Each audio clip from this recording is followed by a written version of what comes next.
Now that he's recording, I was gonna say I will at least start a thread on the nullsec portion as far as test doctrine fits, etc., etc. Yeah, cool, man. Do it.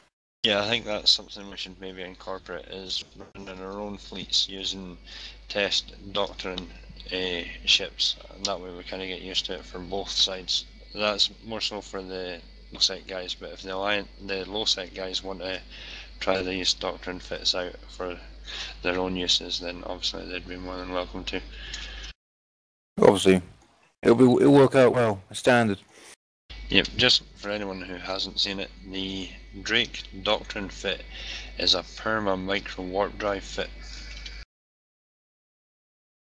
And I love it. But I had learned the hard way, do not permanently run it, because then you will be targeted and primaried and you will die really quickly from the Tengu fleet. Yeah. Can't see too many Tengu fleets pinned down in low sec though. Maybe in null sec, no. but That Unless was they're owned by AAA. yeah. If you ask me, the Perma MVD Drake is more like a 150-man fleet concept. It is a larger fleet, yeah. I wouldn't want that in low sec anyways. giving DPS 37 seconds too late, as those missiles are flying. No, to be fair though, I mean, we had a Drake fleet set up at one point, and it was me and Disper. I think Disper FC'd it, and we did pretty good, man, down in the low sec areas. Just need the Logies for that fleet now. Yeah. They would be useful because a lot of the things you run into in faction warfare fleets couldn't hurt you much. I mean, with the buffer, a couple of frigates just have to run from you. They're not really going to be able to take you down if you have a couple of drakes. But if you run into something nasty, they're just going to kill you really quick. Yeah.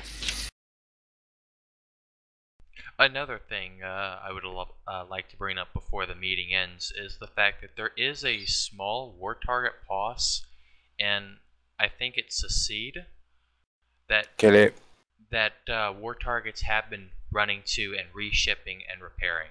It's a small one. It has 2 explosive hardeners. It has 2 kinetic hardeners and 1 thermal hardener. It's Caldari. Where is it, sorry? It's either in ZNSB or AUGA. Alright, okay. Yeah, guys, we need to smash that. Imperial Fedaykin and one other corp has really been heavily using that to give them a big advantage. Is there no guns or ECM on it? No, whatsoever. what it's set up for is basically a hardener POS, and basically for one of those you need a pretty large fleet with a lot of DPS for quite a long time. If those POSes have got like more than 2 or 3 hardeners on them, you're going to be there for a long time. Not with dreads. But yeah, bring them. Yeah. Expect retaliation. Another thing I'd like to bring up about the fleet forming and doctrines is that if you're forming up a battlecruiser fleet, you can't ever really tell someone to get in this fleet and fly the doctrine, because, for example, if someone doesn't have a battlecruiser on hand, you can't expect them to buy one just for the fleet. well, no, I mean, you might have this fleet, and it might be mostly battlecruisers, but you need tackle, you need anti-tackle, so you need some of these guys with you. You need someone that can fly an interceptor, and like we're saying, pushing for the Purifier, so we can do the mid-level 4s as also, so now you have your interceptor as well. Additionally, any battlecruiser fleet should be advertised several days in advance in both mail and on the calendar to allow people time to get a ship together and make sure they're prepared for it if they're going to try to attend.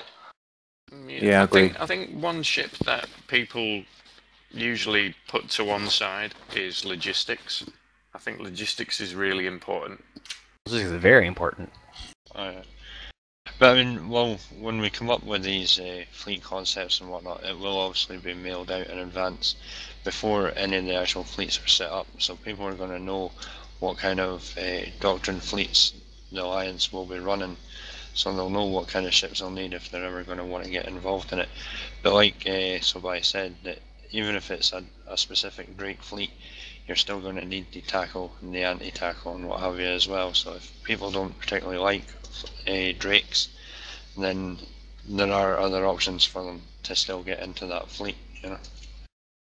Well, and that's something that they should run by the FC first. I mean, you don't necessarily bring a slasher to a Drake fleet and just say, "Hey, here I am," because the FC could very well just say, "No, you're not coming with us. Thanks." Oh, well, that goes without saying that anyone joining a Drake fleet without a Drake should be Xing up saying, "By the way, I've got this, can you use it?" And then the FC will let them know either way. Definitely. And before an FC leaves, if you're meeting at a station in an area and you all dock up, I mean, that should be one of the things that you should do as an FC is, all right, Drake's X up in fleet, count it, and then you do your line so you can get a space. And, okay, what do we have for tackle? Who's Logi, whatnot, but if we get fleets that big and stuff, but... Well, and that's the thing. Being an alliance, I mean, if we're going to start putting together a structure, we need to know who can pilot what and who's going to be available for what. Yeah. Yep. And another thing that we need, if we start flying logistics like pairs, which are great for small groups, like a pair of Guardians or whatnot, we need to also teach that if you're in an interceptor or you're in a thrasher, you do not ask for reps. Do not click the button. Because just die. Just continue dying. Don't piss me off. Seriously, yeah, seriously. Very true. Now here's one I want to run by y'all. Check this out. I'm thinking on bringing my Orca out here to Losec and doing a fleet out of it and getting a bunch of y'all to store ruptures and stabbers and decies in there, and we'll launch right out of there. So if you lose your ship, you just come back and get your ship out of the cargo bay there, the ship dock. You won't got What much if they kill the Orca? ships. Yeah, in regards to the Orca's only got 400k ship space, so going as high as cruisers, it's going to be a pretty small fleet. So if you went frigs and decies, you might get a decent number that way. But I wouldn't consider going higher than desi. Yeah, and then what I'll do with the Orca is once we get into a station, say we're in Gebulati, and what I'll do is I'll save 5 spots, and I'll just keep jumping through those 5 spots continuously. That way, if somebody tries to scan me wherever we're at, then I'll always be on a jump.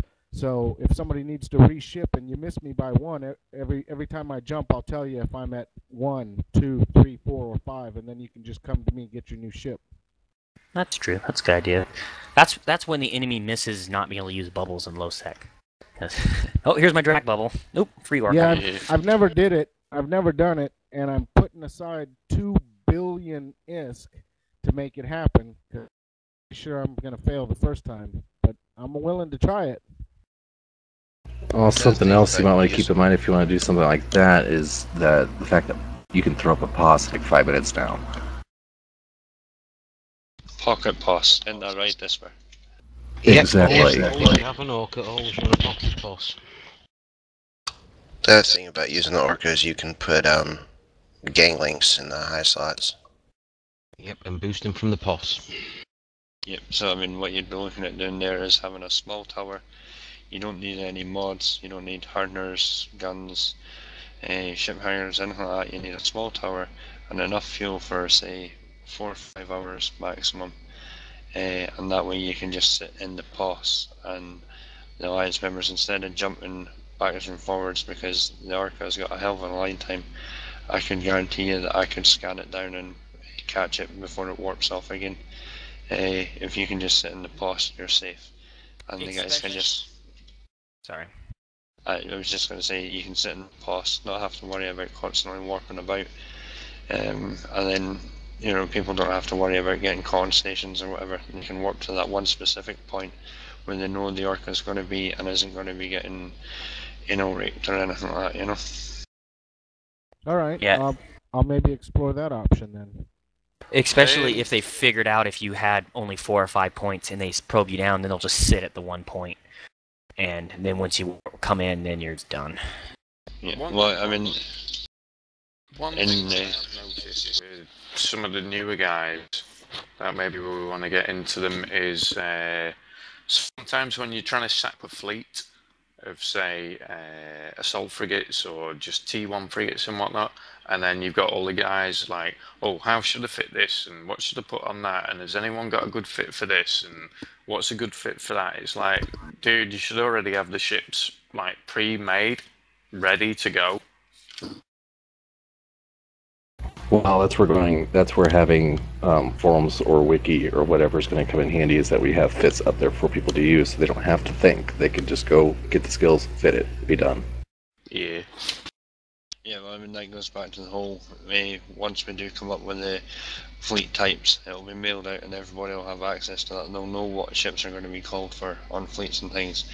And there's no reason why they can't have 7, 8, 9, 10 of those ships already in a station for instant reshipping and getting back involved with the fleet. Unless, of course, they're damn poor. Unless, of course, they're damn poor, but again, that's where the alliance comes in, because we're hopefully going to be starting these regular ops that are going to help people with their standings and their wallet levels and their ore levels and all the rest of it. So, yeah, one to a newbie, even if you're running it with like one of the more experienced pilots, doing one level 4 mission is going to afford you to buy like 2 or 3 Tech 1 ships, at least with full fittings. Just the loyalty points from one mission that you can grab in from that. Well, the problem with being a new player and the loyalty points is you need money to cash them out, and that's why CCP loves faction warfare, because you have to pay 1 million for every 1,000 loyalty points at least. And that's the one hard part about cashing out loyalty points, because I was really broke because I lost all of my stuff in the Delve War. I had like 3 billion worth of ships stuck there. So when we moved to faction warfare, I got all these loyalty points, and I'm sitting on like 500, 600,000 we're going to cash out, and I realized I have like 30 million ISK in the bank. I can't cash this shit out. I had to buy a Plex just to cash out my loyalty points. And that's the only issue with loyalty point money. Yeah, but all you got to do there is you just start out small. I know exactly what you're talking about. I did it too. And just start out small and sell a couple of cheaper items to get the money. And don't forget, mission gives you ISK as well. Yeah, but it's not enough to pay for the full price of LPs, because even when the price is reduced, you still pay 1 million per 1,000 LP. Yeah. Well, what I do is I've got several contacts for the stuff that I sell. So if I, for example, say Firetail BPC, right? I can go to my guy and say, look, I can get you X amount of Firetail BPCs right now. Do you want them? And he might turn around and say, I can't really buy them off you this week. I've got another guy in line who will be willing to buy them. And because I go to him all the time, I can turn around and say, right, well look, okay, you want 100 BPCs, that's fine. I'm going to send the first set as a lot of 10 because that's how much I can afford to buy, and he'll buy it there and then I've got the ISK to go and get the rest and contract to him. So if you get into, if you know what you're going to buy or what you can afford to buy theoretically when you're cashing out, and make the contact for it, even if you do only have 1 mil in your wallet and you can buy one item to make a profit from it, you get hold of the guy and say, right, look, I need to sell you 1 and then I can sell you a bunch of 5 whatever, you know what I mean? And that's something again that I know there are quite a few members in the alliance that can help out here, because I've got a guy that I go to with certain BPCs and he'll take more than I can get. So in the case of newer players, there's no reason why. I mean, I would happily do it if I can at the time. Right, here you go, buy all the stuff that you want to, get it sold, return what I gave you to buy the stuff in the first place, and there's your profit, you know what I mean? So there are things there that we can help newer players with, but I do advise everyone to find something that makes them a happy profit and make regular contacts for them. Yes, faction warfare is not a stable source of income. What people need is they need a stable source of income before delving into the loyalty points of faction warfare. Yeah, just a shitload of ISK. Yeah. Well, if that's the case, maybe down the road we can have a trade marketing division. So some of these guys who have loyalty points but don't have the ISK, we can have people who are willing to buy the loyalty points off of them, such as saying, okay, dump all your loyalty points into data cores and I will pay you the ISK. Well, you pay the ISK, they can actually buy the stuff with the ISK they have now and, you know, still get a comfortable bit on the side for the actual loyalty points themselves as well. Yeah, I did that for a little. I tried to do that for a little while with Stabber Fleet issues. I could transport them to different hubs around Eve, but like I was only willing to pay X amount of money for them. Now, if the person wanted me to pay them up front and then they could contract them over or whatever, you know, so they could buy them, that wouldn't have been a problem. Obviously, if I'm going to transport like 10 SFIs from here to, say, well, heck, to Armagh or somewhere like that, then obviously I'm going to want like a small amount of profit, you know? Well, yeah. I just look at these guys who, I mean, apparently don't have ISK to replace ships or to fit ships for fleets and things like that and can't afford to cash in their LP, you know. If there's some sort of marketing or side thing where they can just be able to get rid of those and get some ISK out of it. Yeah. Alright guys, I'm seeing a call for some 0-0 stuff to get covered because we have pretty much done almost 2 hours on low sec. We have had some great ideas and great feedback and whatnot, but there are people asking to get some 0-0 stuff covered, so if people can start bringing any queries and that they've got up with that, we'll deal with that for a little while. User disconnected from your channel. I'll read the first one. I'm going to be going back to college tomorrow actually, and pretty much the only amount of PvP I'm going to be able to do is scheduled events, and I'd really like to do some nullsec things that don't rely on the whims of test. So I'd really like some fleets start going up down there. That's going to be difficult at the moment. It's a good way to see how many members we can muster up and get some people into nullsec. Yeah, at the moment, I don't see a lot of numbers going up to nullsec at the moment to warrant a fleet.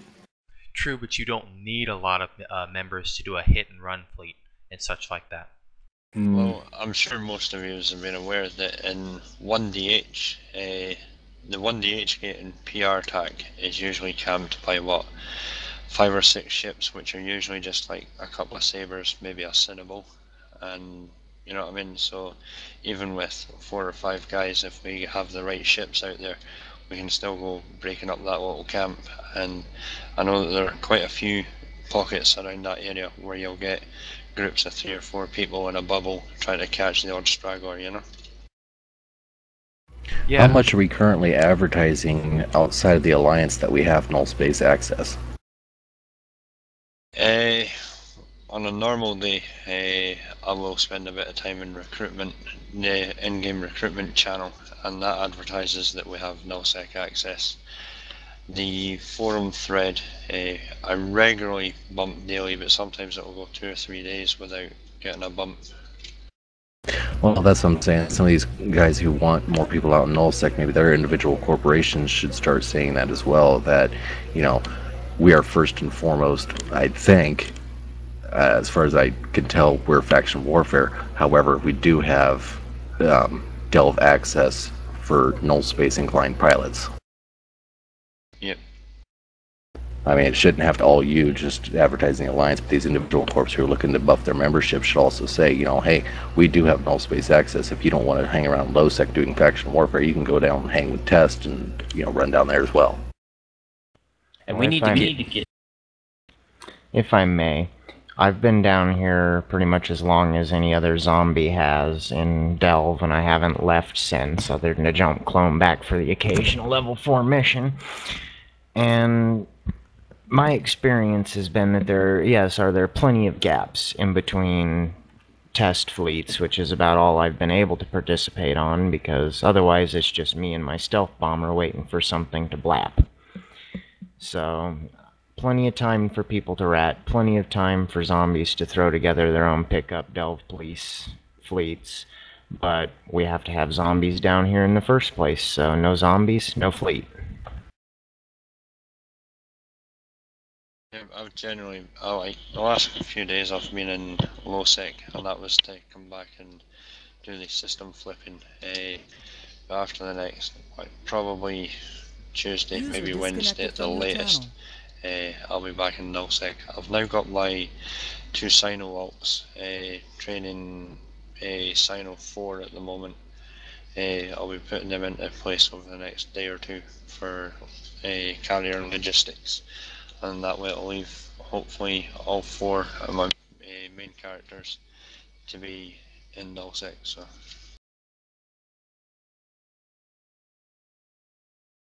Well, I'm just thinking for the good of the Alliance, because we took this offer, and, I mean, we either gotta make good on it, or we're gonna get ejected from test space.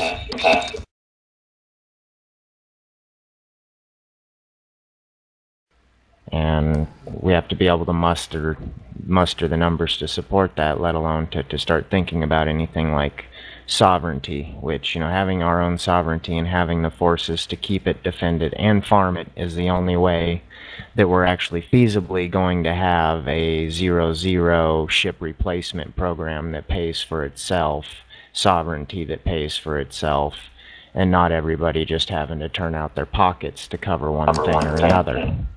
And I think start running normal fleets down there will get more people participating and get more people thinking about going down there. Yep. As a note for nullsec, in regards to having the numbers down there, now I think maybe, what was it, the most we got into one of the fleets was 4. Our closest ROSEFs down there are going to be LI3 Federation, and they're getting their own solve and whatnot relatively soon. Their numbers in these participating fleets are around the 15 mark. You know what I mean? So it shouldn't be too hard for us to get, because of the amount of people that have said that they're going to be doing it, the amount of corps that have said they'll dedicate to nullsec and what have you.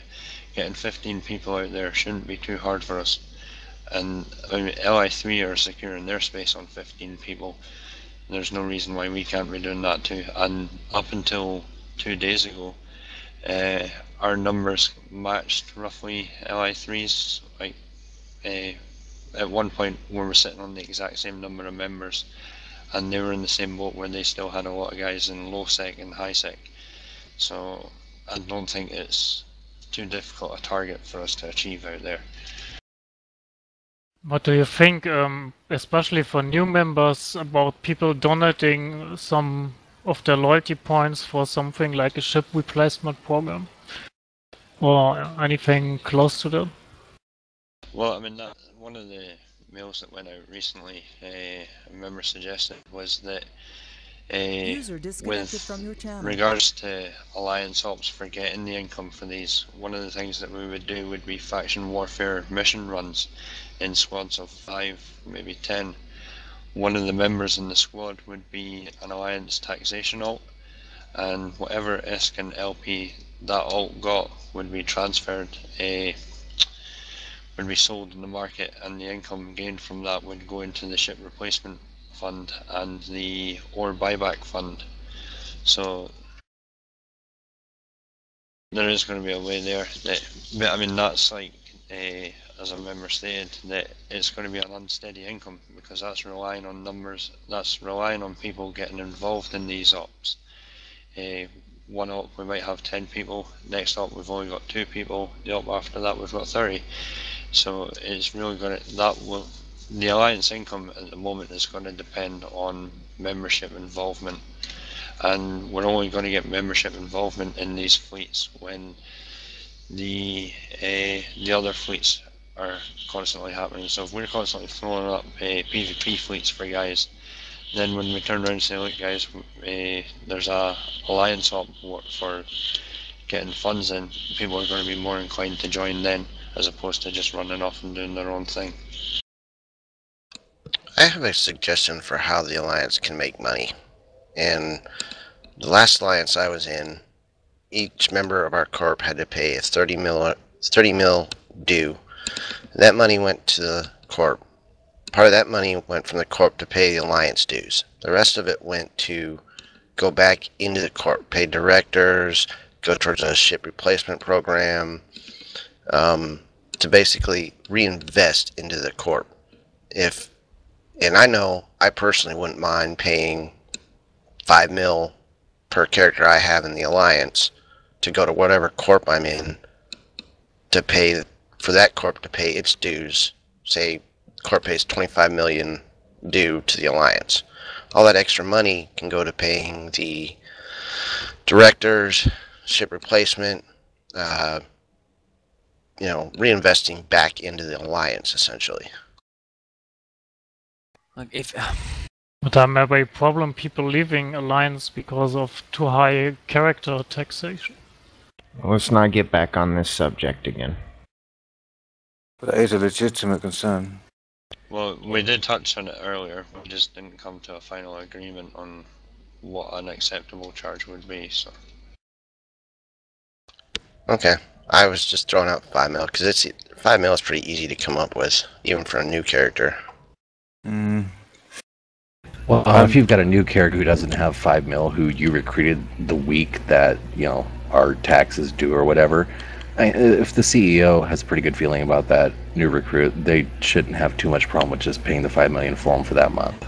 That's true. Exactly. See, or you could set a skill point sorted. Or you could say, everybody under a certain amount of skill points doesn't have to pay it. If you guys want to make some money out in Null off of your guys, you just need people out there that can rat and do the cosmic anomalies. And right now that space looks very open. When I jump cloned back into my ratting pocket, there was 1 or 2 guys. And this ratting pocket could hold 50 to 60 people with carriers just churning out rats constantly. So I mean, you just need to get in with one of these guys that are, an area that we can rat out of. I was in VQE. There was 1 or 2 guys. It was actually the CEO of one of the tribe in the Tribe Alliance. Well, their military index is 1, which means you have less rats. They need more people ratting to level up the system, so there's more and more rats and bigger cosmic anomalies. We can easily find a corporation out there that's willing to share their station. And you get 10 people in there running missions. I mean, it was hard-pressed not to make 50 million an hour. And it's just, you don't have to worry about cashing out loyalty points or anything. It's just ISK. And you get your taxation of that. I mean, you'll be rich if you can get a good amount of people out there. And also, it's easier to recruit if you can say, come out here, you're going to make 40 to 70 million an hour. And then we have combat fleets. Yeah, she sorts both issues out at once. That and the standard anomalies out there. The guys that run DAD sites and that, and they've got to scan them down and whatnot, and then hopefully they'll get an escalation from it. When you go out to nullsec and you hit the D scan, the anomalies come up. They're not owned by Minmatar or Amara anymore. You can warp to those, complete the site, and quite frequently they'll escalate. And for those not in nullsec to take their income from lowsec, 5 mil is 2 level 4 missions or 5 days of PI. So even then, you should be able to get enough money. Yeah, I can easily, between the average time frame that it takes for one fleet to stop and another to start in Test Alliance, I can easily make enough money to buy a Tech 2 cruiser and fit it.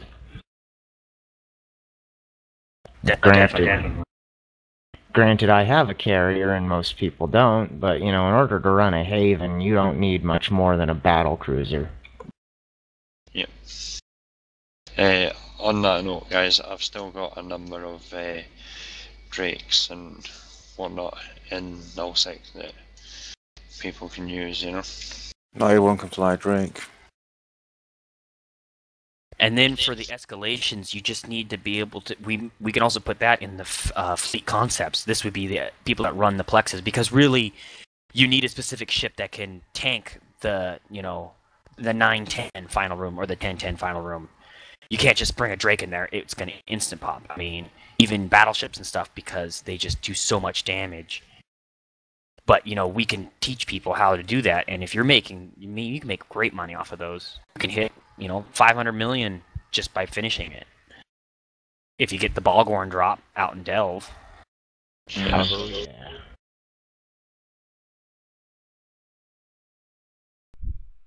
There's lots of money to be made out there, and especially with mining too, the same thing. In regards to getting stuff out there, I've just finished the freighter training on my alt, who will drop out of Stargate systems to run a regular freighter usually from Amara or Jita, because it's closer and freighters take so fucking long, out to Chimimi, where the carriers are only one jump away. It'll be so much easier doing that with the carriers than coming all the way back to Heck for it. It's one jump to 1DH, but to K6 it's 2 jumps with a stop at a friendly place in Aquarius. But either way, it's a hell of a lot easier than going from there to Metro. Yep.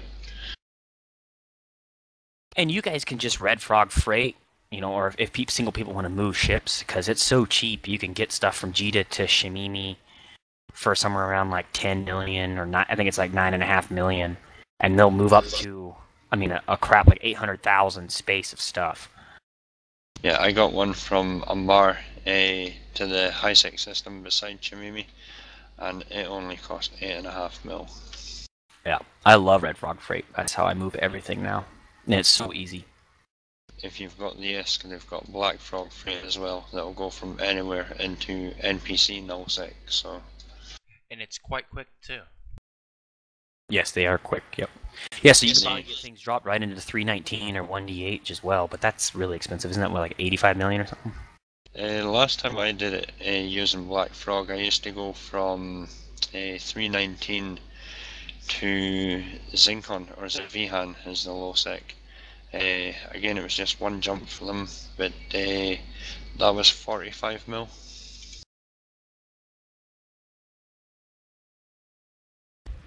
That ain't nothing if you actually fill it full of good stuff. Yep. Exactly, so. Also, with the industry out in nullsec, if you want to build things out there, you're going to have to ship in Veldespar or, Tritanium, because with how much more higher end minerals are out there, it's actually really hard to get Tritanium. You can get some, but it's actually pretty difficult. Yeah, you spend all your time mining the top end stuff, you run out of time before you ever get the Veldspar and cord. Well, the thing with that though is, if you constantly mine Bistock, Crockite, or Mercoxit constantly, you're going to mine a whole lot more than you need. So the excess, you sell for the profit, which buys your Tritanium, Right. Mm-hmm. But what the thing is it's actually pretty hard to move Tritanium because it takes a lot of hull space when you want to build like battleships and carriers. So the best way is to refine it, build it into guns, and then put the guns into the hull, and then jump those in, and then refine the guns, because they'll take like a tenth of the space, maybe even less, than if they were in the raw minerals. You'll lose a little bit on the refining, but not much. Well, the other thing there is, we've got the Rorqual for compression.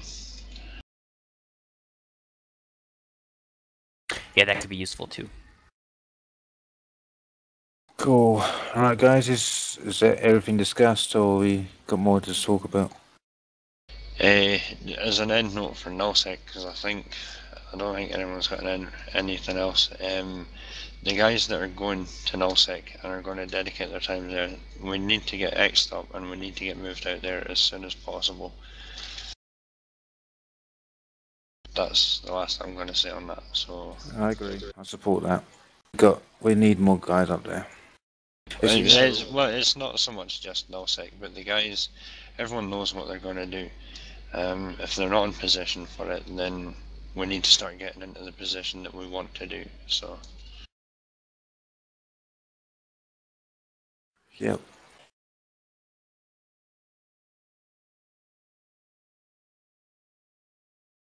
I suppose one more thing on my part, at least. I do sort of am planning on having an impromptu frig tourney next weekend. I'm not sure if that's a good enough time for everyone to get a T1 frig ready. Should be. But I Might be hard pushed, but they put the mail out as soon as possible, just so people don't forget. Try and get a time and a date, throw it up in the calendar, put it in the mail, and just state the requisites. T1 frig only, no rigs, metaphor not allowed, whatever your rules are going to be. But if you could get that mailed out as soon as possible. And Cool. we will use ship scanners to check people aren't cheating. Aww. Naturally. Can I bring faction frigs? Honest, I know this says Falcon, Listen, but though. it really is a Tech 1 cruiser.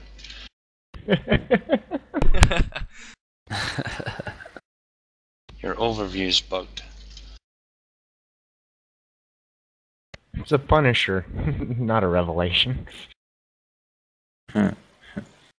What do you mean I'm flying a Phoenix? Don't be so bloody silly. Didn't that thing die in a fire? No, it rose in the fire, sorry. I'm tired. Anyway, yeah, is that it, guys? I guess so. Cool. So I'm just falling asleep, man. Bang that drum, DN. Alright guys, meeting adjourned. Cool. User disconnected from your Alrighty. channel. Thanks for coming out guys, we really appreciate it. And